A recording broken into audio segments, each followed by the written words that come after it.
Hello guys, in today's video I'm going to show you how to hide Insta story from all followers at once.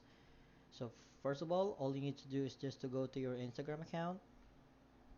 Okay, so once you're in your Instagram account, you go to your story, you select a photo, let's say for example this one.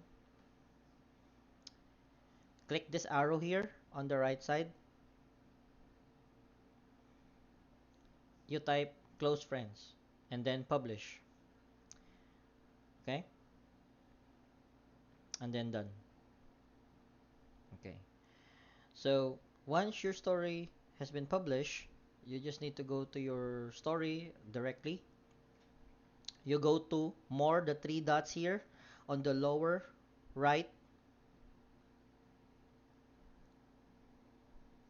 Okay, and then story settings. Okay, so in order for me to hide that one, you go to close friends and then you uncheck that one, then done.